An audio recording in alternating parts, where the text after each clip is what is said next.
Hello and welcome to another episode of Race Talk F1 with me, your boy Jay Knox. And me, your boy Javier. Coming straight out of South London, but covering each one of the 24 races of this F1 season in 2025. And this week is all about Monte Carlo. It's all about the hype of Monaco, one of the most prestigious The dates. creme de la creme. Absolute creme de la All creme. of that, all the of that. money, the yachts, Listen, the outfits. the vibes. Hey, listen, mate. I know a couple of men that was out there still said unmatched vibes still. I'm going to have to get there at some point. Yeah, same. I say this about every race, to be fair. But I saw a couple guys that I know on Snapchat on a yacht from the Santander Cup. Yeah. That they're running out there. It's like mental.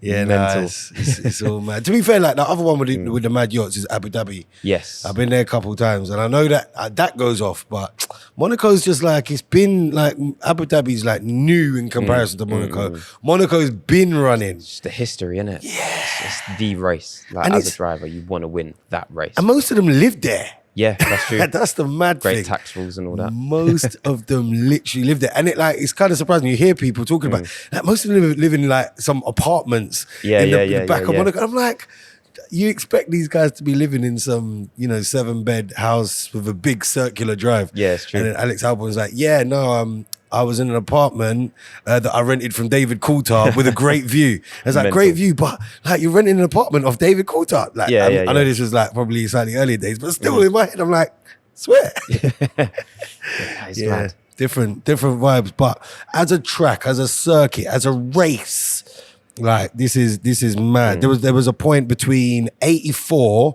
and 1993, right? A stretch of 10 years, 10 races. How many different winners do you think there were in 10 years in that period? 4? 2. Wow. Only 2. Wow. Senna and Wow. Alan Prost. See, Prost Mad. bossed this circuit. Yeah, what do we yeah. know about this circuit, like in terms of overtaking? What overtaken? Exactly. Right? But Prost, in one of them races, he started 5th. Yeah. And won the race. Yeah, that's mental. Like when we talk about like Impossible. he did it.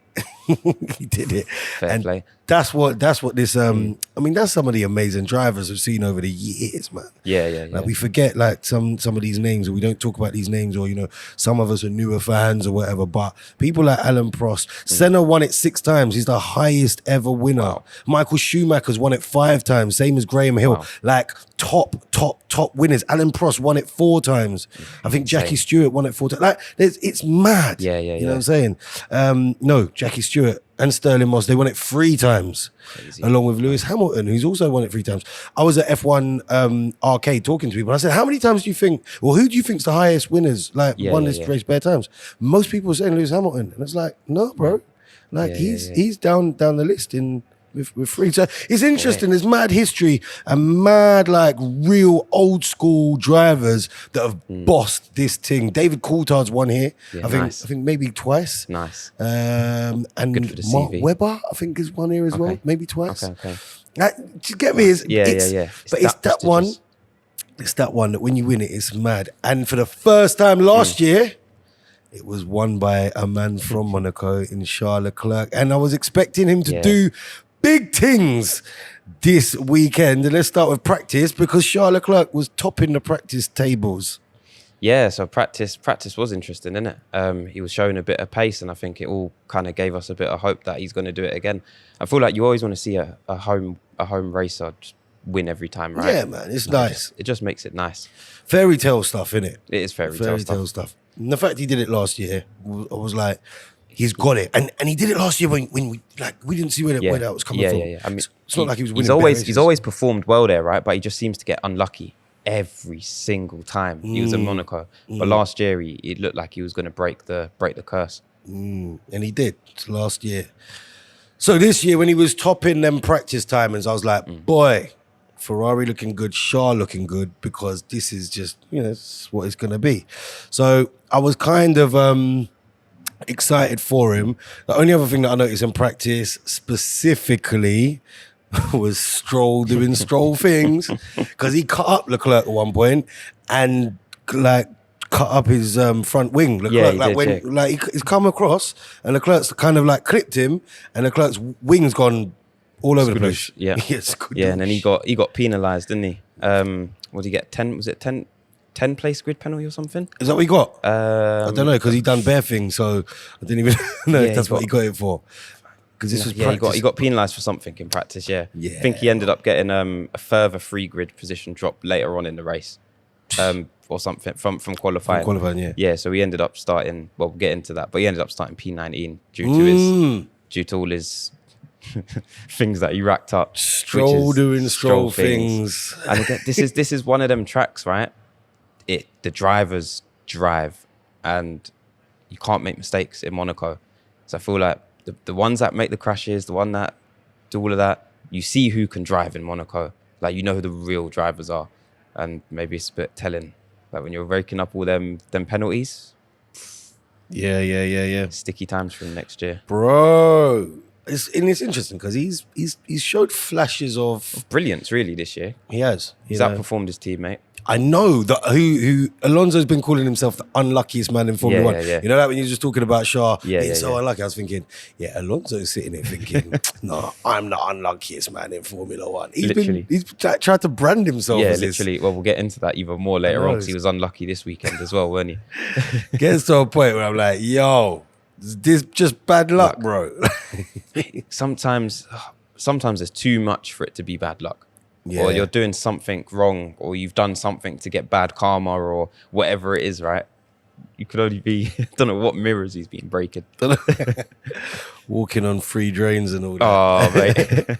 I'm not even superstitious like that, but I just look at what's going on here. Yeah. You know.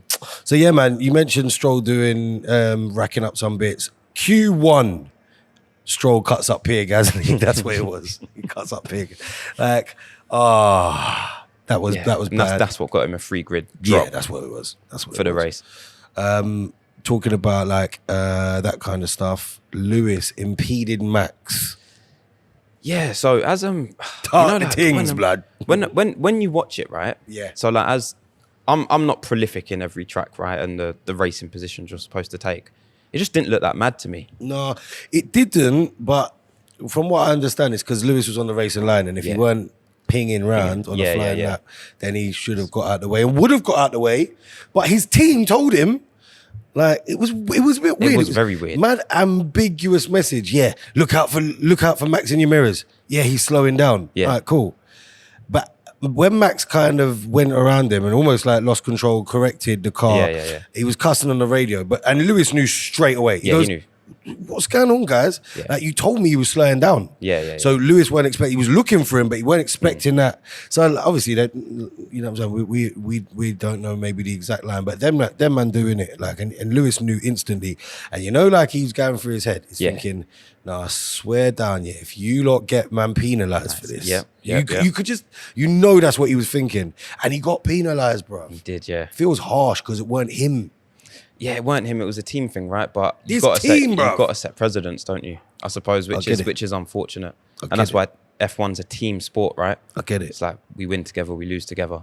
Yeah, well, there's a lot of losing going on right now at Ferrari. And like when you're going to impede someone, the last person you want to impede is Max Verstappen, and being Lewis. Because when you get out that car, you don't know what's going to happen. Yeah, like Max is on smoke. Max is on smoke, But they've done this before, innit? Yeah. They've done this dance several times before.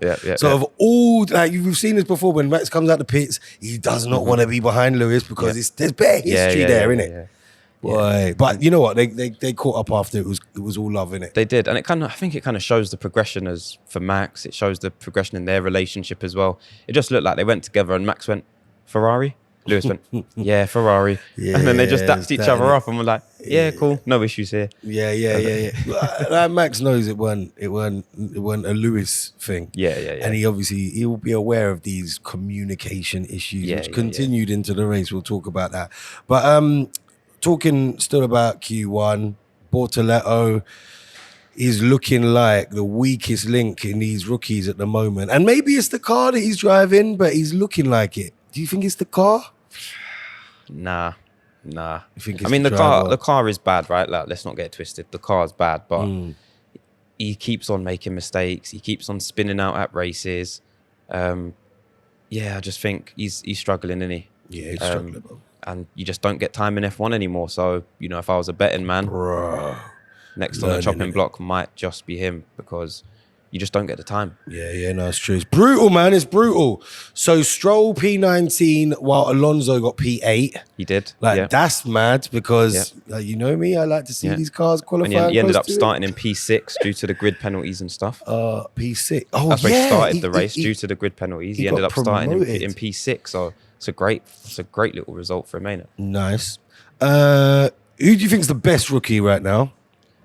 So if you had asked me a couple of weeks ago, definitely would have said Kimi. Okay, cool. Right. Now, undoubtedly, without a shadow of a doubt, Isaac Hadjar, he's not even just one of the best rookies.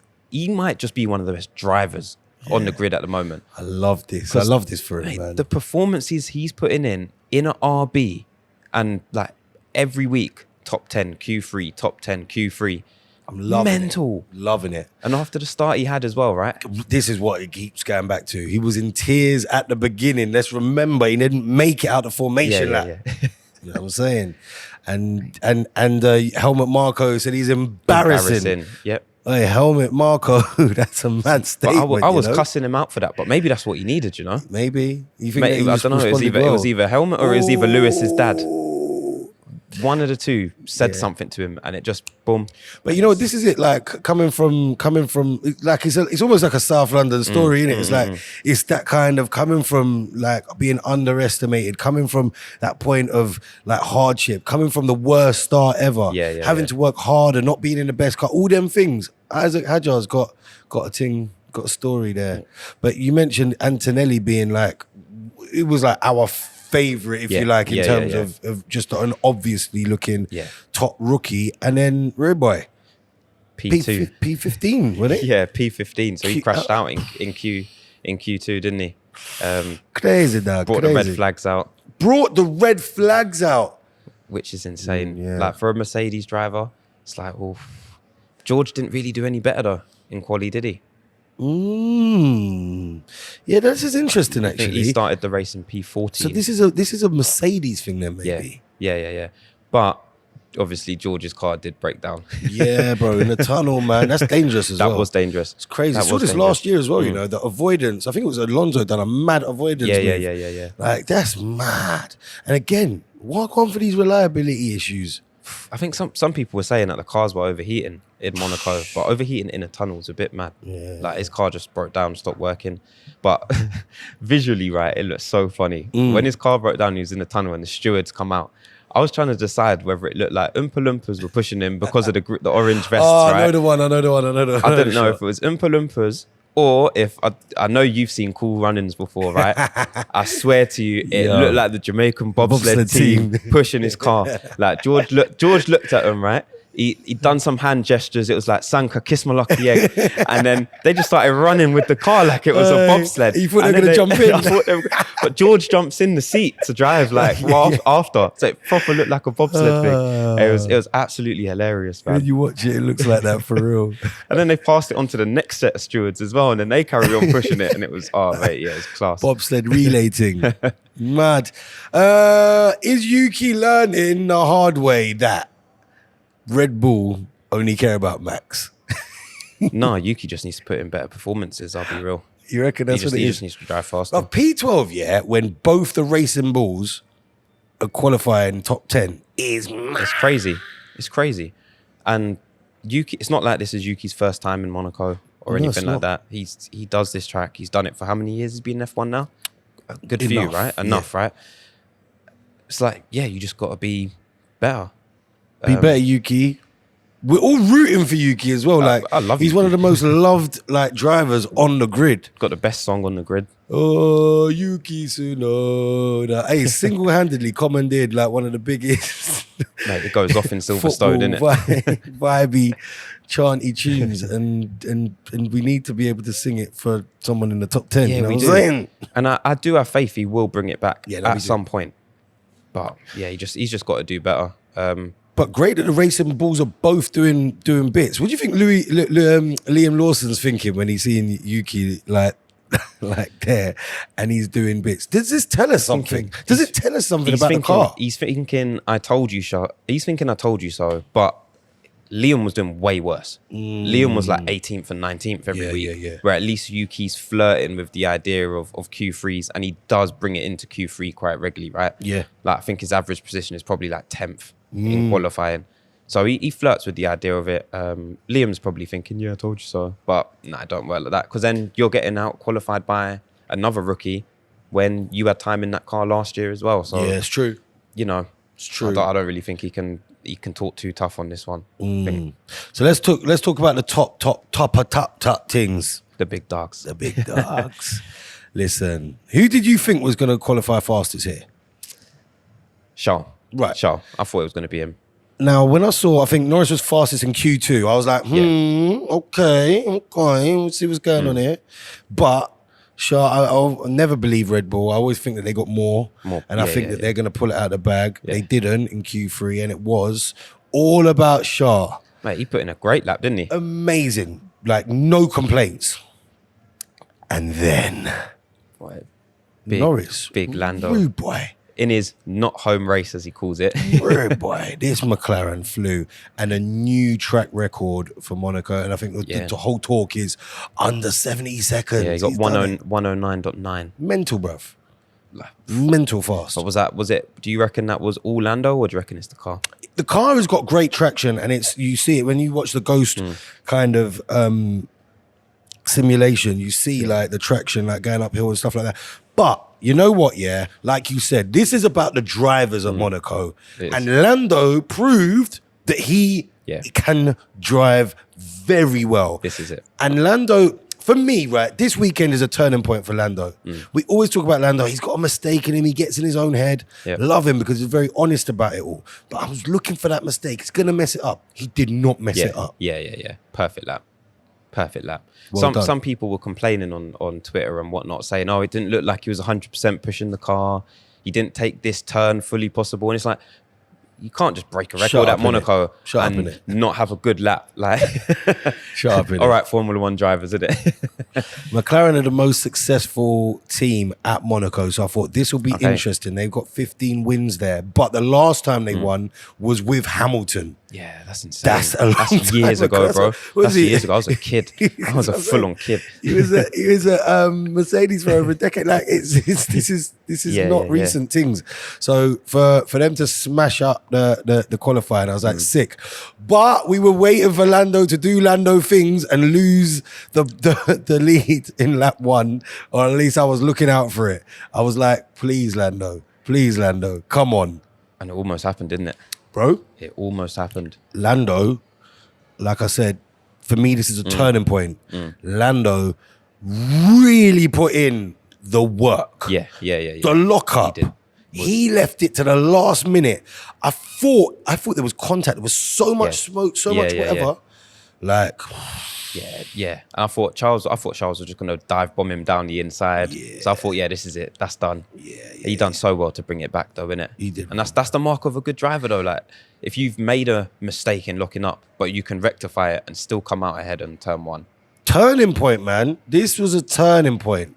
Man, for Lando, as far as I'm concerned.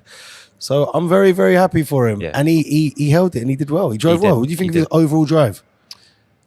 Great. Flawless, isn't it? If you come P1 in Monaco, you've done a flawless race, to be honest. Yeah. Like, it's as simple as that, right? Yeah. Literally as simple as that. Held on to that. And when you watched Lando and Charles Leclerc running through that lap 1, it was just class. They left. The two of them left. It was good racing. Poetry, emotion, and it's like an artwork when you watch Monaco. Like when you see how close they get to the sides. That hairpin, boy. Oh, it's mental. It's just nice.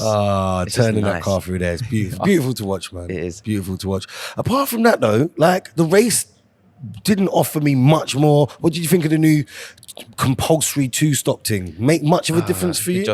So one thing I've enjoyed about sort of the post mock-up of this race, right, is that the media and the F1 media, everyone's been quite honest about everything.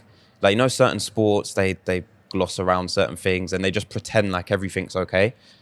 The 2-stop did absolutely nothing. It just made the race more painful for me I'll be honest. Yeah. I was just like, it's just another thing to like watch him do. And it's like teams are so good that they rarely mess up pit stops anymore.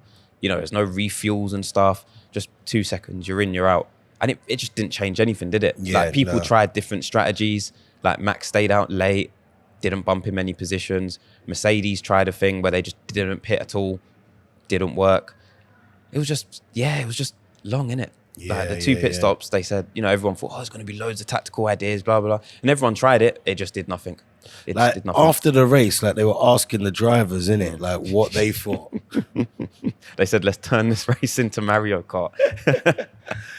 George and Max both said, oh yeah, let's add power-ups to the cars. Right. Max said, I want a banana to be able to throw at people. And George says that he wants every driver to be allowed a sprinkler button that they can use once on the race weekend to make the track a bit wet. He just like got this mad sense of humor out of nowhere for this thing. It's crazy, man. Also, there was a point, when I feel like Mercedes forgot that they have to stop twice. Yeah. Toto said something about that. I said, this is wild.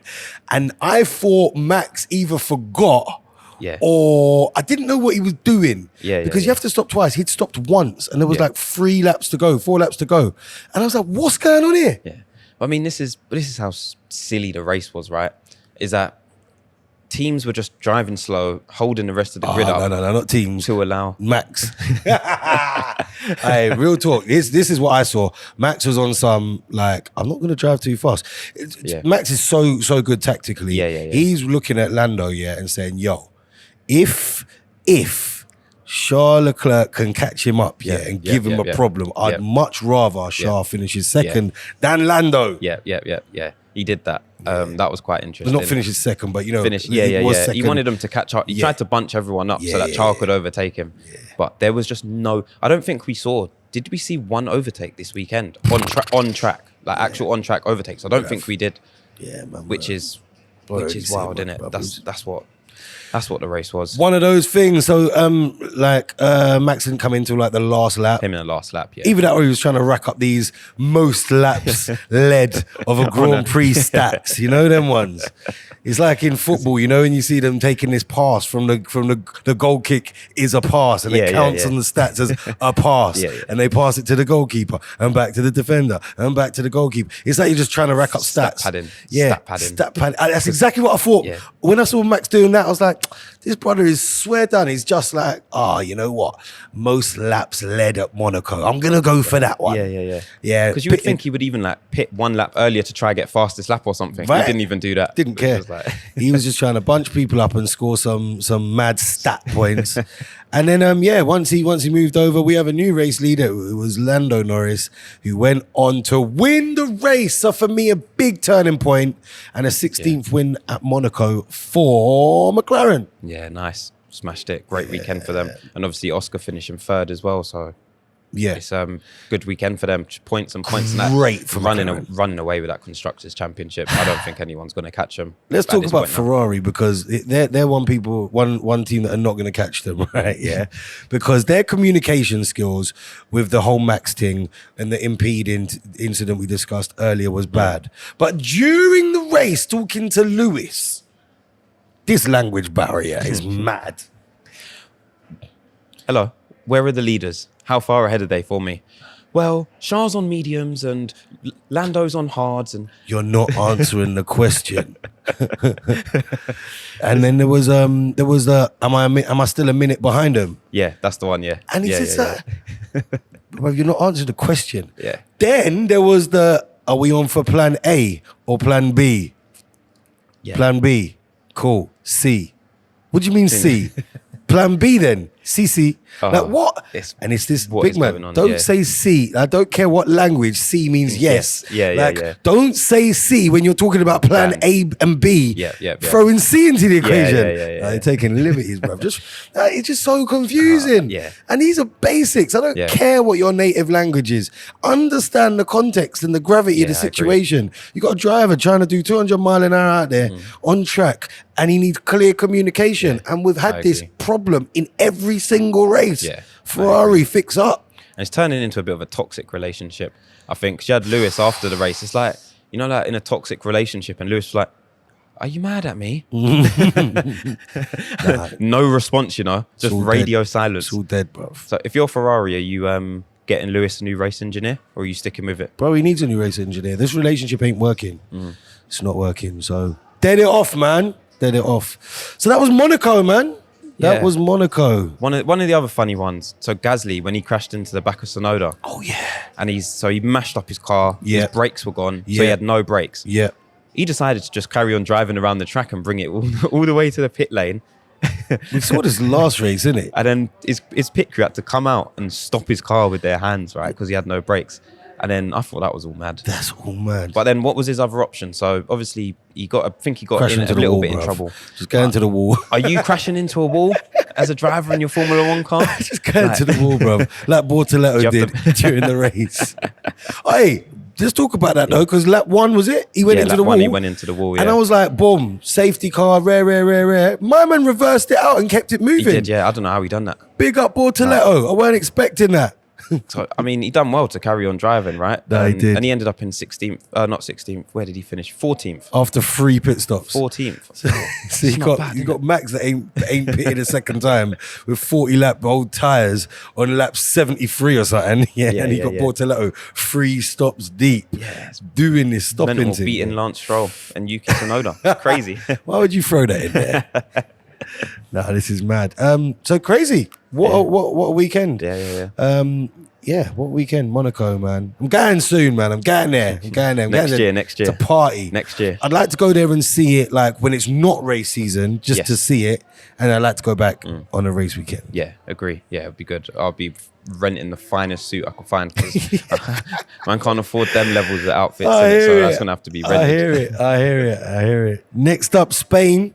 The Spanish Barcelona. Grand Prix. Save F1, please. Oh, I thought you were going to try to say it. Circuit de...